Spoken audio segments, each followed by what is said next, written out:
So the NFC East has a team that basically lost everybody, a team that signed some big free agents, a team that might have broken the record for the most transactions during an offseason, and a team that had one of the biggest trades this offseason. Why is this division so complicated?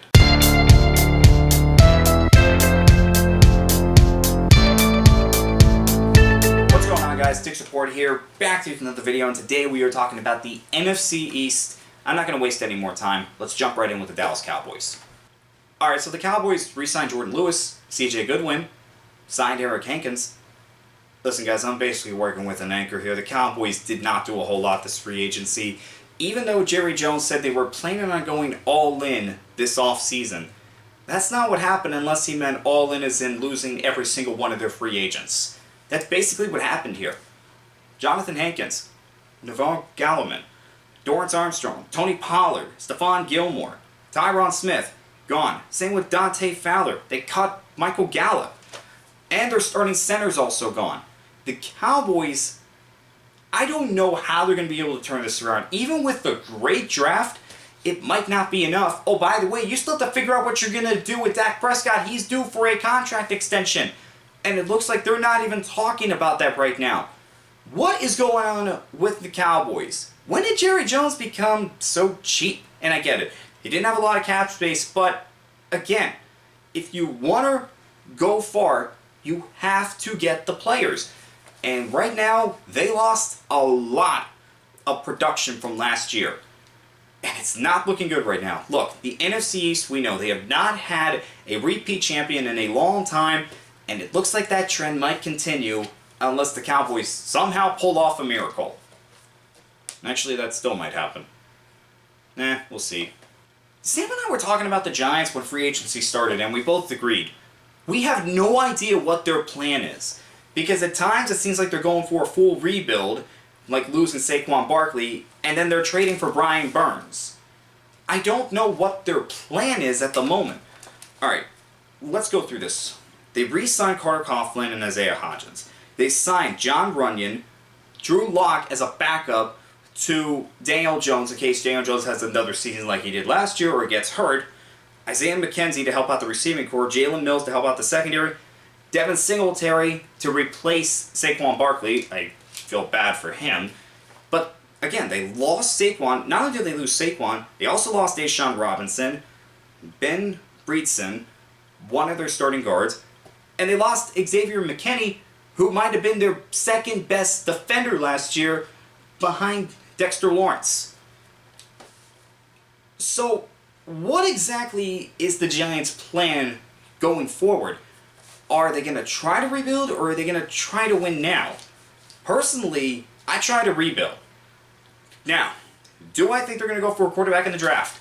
Absolutely not. This is not a team prepared for a rookie quarterback. It's not as bad as Carolina, but it's not much better. If I'm the Giants, I'm just taking the best player available, which is probably going to be one of the 3 receivers or the top offensive lineman on their board. That's what I would do at the 6th overall pick. Do not go for a quarterback, New York. Please do not. Just take the best player available and then figure out the quarterback later. They're locked into Daniel Jones this year, but they can get out of the contract next year. That's when they can figure this out. When will the Giants be back to the playoffs? I don't know, but they have to do things right in the draft. I really like what the Eagles did this offseason. Saquon Barkley, he could really work out for the Philadelphia Eagles. They've had some success with other running backs, like DeAndre Swift, who is no longer with the team. He signed with the Bears. But with Saquon, that's an entirely different talent. He may actually reach his full potential that we saw glimpses of in New York with the Eagles. And they pissed off Giants fans at the same time, so it was a win-win. They also signed Bryce Huff. They got C.J. Gardner-Johnson back after they traded him to the Lions. They got Devin White on a 1-year prove-it deal that could work out great for them if Devin White can perform like the top 5 player that he was drafted to be. And then they got Kenny Pickett to replace Marcus Mariota as the backup to Jalen Hurts. That's pretty good on what they were able to do as far as signings go, but they did lose a lot of talent. I mentioned DeAndre Swift, but they got Saquon to replace him. Kevin Byard is gone, but he didn't do a whole lot as an Eagle. I mentioned Marcus Mariota too. The The big one is Fletcher Cox. He has retired. He was a big part of that Eagles defensive line, and he was one of the leaders on that Eagles team in general. He is going to be missed. How they replace him, it is going to be tough. Hey, but if anybody is going to figure it out, it's going to be Howie Roseman. Also, look at your linebacker situation. You lost a few guys in free agency. Zach Cunningham, Shaq Leonard, and Nakobe Dean cannot stay healthy right now. Figure out what you're going to do at the linebacker position, and then figure out Fletcher Cox, and then figure out what the heck happened during the second half of the season.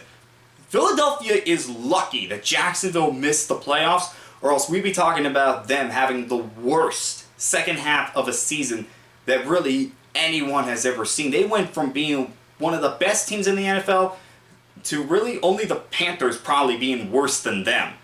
That's not good if you made the playoffs last year. So for Philadelphia, they've got to do a lot to rebound from that second half and from the playoff game where they got killed by the Buccaneers. But again, if anybody can figure it out, it's Howie Roseman. He's done a great job with this team, and we'll see what happens come the draft. Okay, I was not kidding when I said one of the teams in the NFC East might have broken the record for the most transactions during an offseason. Did you see what the Commanders did during free agency? Okay, it starts by re-signing Jeremy Reeves and Jamison Crowder, but that's not the whole story.